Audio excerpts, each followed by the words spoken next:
Hello dear student, कैसे हैं आप सभी। आज के क्लास में हम एक बेस्ट टॉपिक लेके आए हैं जिसका नाम है अवतल दर्पण में शीत करे F इक्वल टू R/2। यानी अवतल दर्पण और उत्तल दर्पण गोलीय दर्पण है, तो आपसे ऐसे ही पूछ सकता है गोलीय दर्पण में शीत करे F इक्वल टू R/2, तो आप कोई भी प्रूफ कर सकते हैं, उत्तल दर्पण चाहे अवतल दर्पण। लेकिन जब कह देगा कि अवतल दर्पण प्रूफ करे तो सिंपल में आपको अवतल दर्पण लेकर ही प्रूफ करना है। तो मैं आप लोग को दोनों प्रूफ करके दिखाऊंगा, अवतल दर्पण और उत्तल दर्पण। आप लोगों ने बहुत सारा वीडियो देखा होगा ये प्रूफ करने वाला, लेकिन उतना अच्छा हमको भी समझ में नहीं आता था। बहुत सारा वीडियो हम देखे हैं, चाहे हम जब पढ़ते थे तब भी, लेकिन मैं जो बताऊंगा वो एकदम सटीक वीडियो होगा और आपके माइंड में पूरा फिट हो जाएगा। एक बार विश्वास करके आप पूरा वीडियो को देखिए, स्किप मत कीजिएगा, आपको पूरा अच्छी तरह समझ में आ जाएगा। तो चलिए इसको शुरू करते हैं।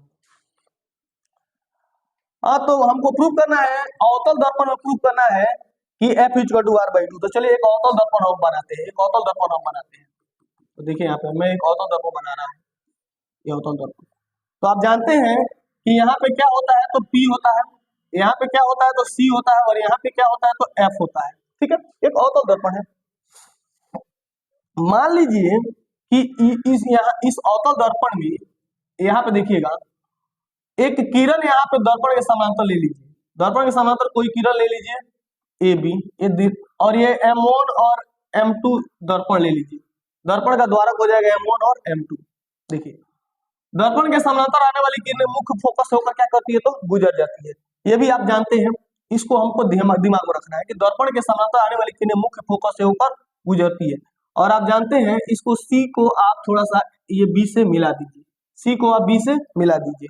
बस इतना ही काम आपको करना है, इतना ही काम आपको करना है। और यहाँ पे मैं लिख रहा हूं, लिखेंगे माना M1 और M2 एक अवतल दर्पण है, अवतल दर्पण है जिसमें AB एक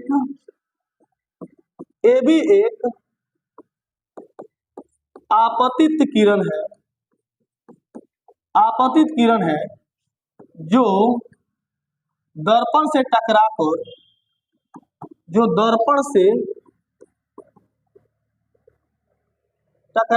F से होकर जाती है, F से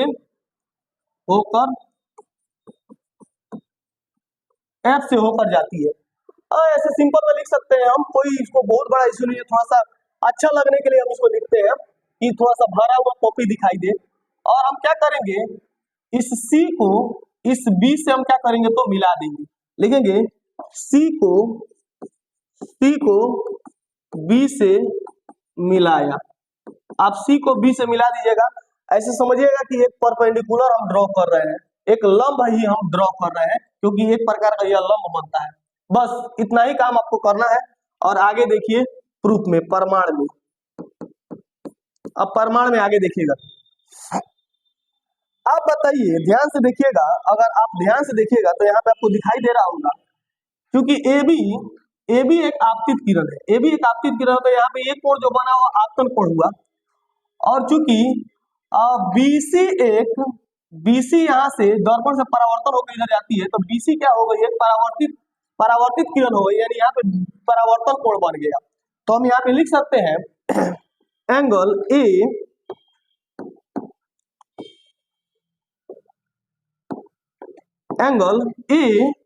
ABC। ये C को हम यहाँ पे थोड़ा सा लिख देंगे तो अच्छा रहेगा।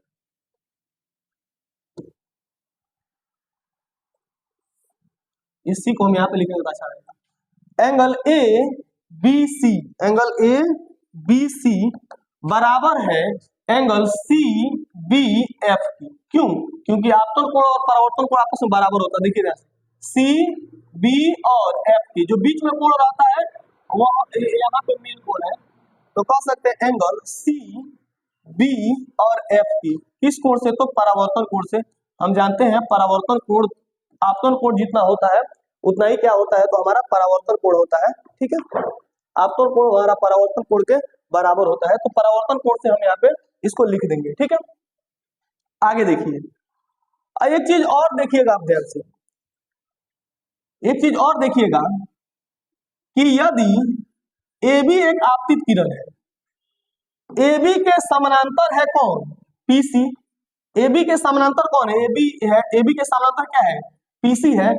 तो एक ए बी ले लिए, यहाँ पे ए बी ले लिए और यहाँ पे सीपी ले लिए और एक किरण यहाँ पे से काट रही है। तो देखिए यह कोण और यह कोण आपस में क्या होते हैं? बराबर होते हैं। जब दो समानांतर रेखाओं को एक तिर्यकछेदी रेखा काटती है तो ये दोनों कोण बराबर होते हैं एकांतर कोण से। तो आप कह सकते हैं कि ए बी सी बराबर हो जाएगा बी सी, यहाँ पे एफ है, बी सी एफ की। तो इसको भी लिख लीजिए। Angle A B C, angle A B C बराबर हो जाएगा एंगल बी सी एफ की, बी सी एफ की। किस कोण से? तो एकांतर कोण से। किस कोण से? एकांतर कोण से। एकांतर कोण से। एकांतर कोण से यानी यह कोण और यहाँ पे यह कोण दोनों आपस में क्या हो गए हैं? तो दोनों आपस में यहाँ पे बराबर हो गए हैं। आप देख सकते हैं कि यह कोण और यह कोण दोनों आपस में क्या हो गए हैं? तो बराबर हो गए हैं, क्योंकि एक रेखा ए बी है और एक सी बी है। तो अगर तिर्यकछेदी रेखा काटती है तो ये दोनों कोण आपस में बराबर होते हैं। तो ए बी सी और यहाँ पे एफ है तो बी सी एफ के बराबर होगा। तो अगर इसको मानिए समीकरण 1 और इसको मानिए समीकरण 2, तो समीकरण 1 और 2 से, समीकरण 1 और 2 से आप कह सकते हैं, समीकरण 1 और 2 से यदि LHS बराबर है तो RHS से बराबर होगा। तो सी बी एफ बराबर हो जाएगा एंगल बी सी एफ की। अब देखिए ध्यान से, सी बी एफ यानी यह कोण और बी सी एफ यानी यह कोण, दो कोण अगर किसी त्रिभुज में बराबर होते हैं तो वह एक समद्विबाहु त्रिभुज होता है। तो हम कह सकते हैं इसलिए जो ये जो बी सी एफ एक ट्रायंगल बन रहा है, ट्रायंगल बी सी एफ एक समद्विबाहु त्रिभुज है। एक कौन त्रिभुज है? तो समद्विबाहु त्रिभुज है। तो जब दो कोण किसी त्रिभुज में बराबर होते हैं तो वह त्रिभुज कैसा होता है? तो समद्विबाहु त्रिभुज होता है। और समद्विबाहु त्रिभुज की दो भुजाएं आपस में क्या होती है? तो बराबर होती है। और कोण के सामने वाली भुजाएं आपस में बराबर होती है। तो ये कोण और ये भुजा आपस में क्या हो जाएगा? तो बराबर हो जाएगा। ध्यान दीजिएगा,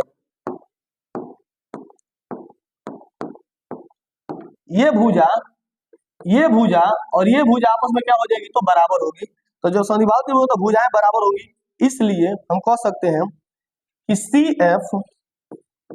एफ बराबर हो जाएगा बी एफ की। सी एफ बराबर हो जाएगा हमारा बी एफ के, क्योंकि कोण बराबर होते हैं तो भुजाएं भी क्या होती है? तो बराबर होती है। तो बी एफ के यहाँ पे आपका बराबर हो जाएगा। समझ में आ गया? इतना आप लोगों को समझ में आया होगा। इसको आप देखिए, अब दोनों जो भुजाएं बराबर हो गई, सी एफ बराबर बी एफ हो गया, सी एफ और बी एफ आपस में बराबर हो गया। तो देखिए ध्यान से, हम कह सकते हैं कि ये दोनों आपस में बराबर है। पुनः एक चीज और, पुनः जब दर्पण का द्वारक बहुत छोटा हो, जब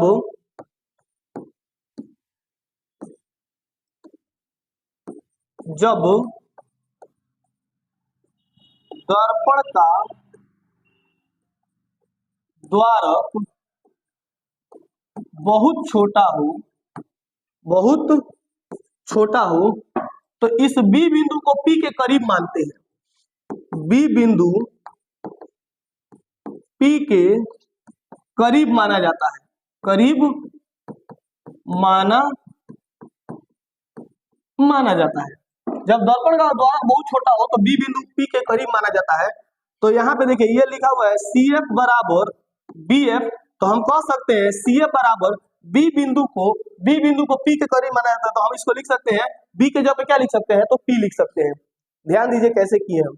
दर्पण का द्वारक जब बहुत छोटा हो तो ये बी बिंदु को हम पी के करीब मानेंगे, यानी बी के जगह पे हम पी लिखेंगे। तो यहाँ पे जो बी था इसके जगह पे क्या लिख दिए? पी और एफ का एफ। तो सी एफ बराबर क्या हो गया? P F. बस खत्म। अब आप बताइए, इसलिए इस पीसी को क्या यह PC C F plus F B के बराबर है कि नहीं है? तो कहिएगा सर बिल्कुल बराबर है। C F plus F B के बराबर है। C F plus P F के बराबर है। बिल्कुल सही है, क्योंकि एक लंबी दूरी है। अगर ये मान लीजिए कि ये सी है और ये पी है और यहाँ पे एफ है, तो सी एफ यानी पीसी ये C F plus P F के बराबर है।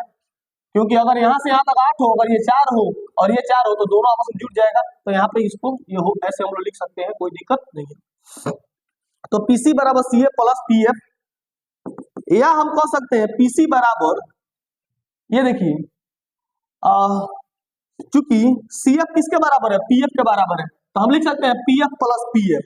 सी एफ किसके बराबर है, सी एफ बराबर है पी एफ की, तो हम लिख सकते हैं P F plus P F. क्यों? क्योंकि सी एफ और पी एफ आपस में बराबर है, तो सी एफ के जगह हम लोग पी एफ लिख सकते हैं, कोई दिक्कत नहीं है। तो सी एफ पी एफ या पी एफ सी एफ, तो P F plus P F. तो देखिए ध्यान से, पीसी को हम लोग क्या कहते हैं, पीसी को हम लोग कहते हैं बड़का आर, यहाँ से यहाँ तक की दूरी को हम लोग वक्रता त्रिज्या कहते हैं, तो वक्रता त्रिज्या पीसी है आर, और पीएफ क्या है, इसको हम लोग फोकस दूरी कहते हैं, यहाँ से यहाँ तक फोकस दूरी कहते हैं, तो ये है ए बी एफ और ये भी एफ। तो आर बराबर क्या हो गया, आर बराबर हो गया हमारा एफ एफ 2एफ, तो एफ इक्वल टू क्या हो गया आर बाई 2। यही हमको प्रूव करना था। देखिए आर बराबर, ये पीएफ को हम लोग कहते हैं एफ, पीएफ को कहते हैं एफ, और फिर एक और पीएफ को कहेंगे एफ, एगो एफ एगो एफ को एफ हो गया 2एफ हो गया, तो 2एफ, तो आर बराबर 2एफ, तो एफ इक्वल टू क्या हो जाएगा आर बाई 2। तो ऐसे करके आप इसको प्रूव कर सकते हैं। आई होप दैट आपको समझ में आया होगा।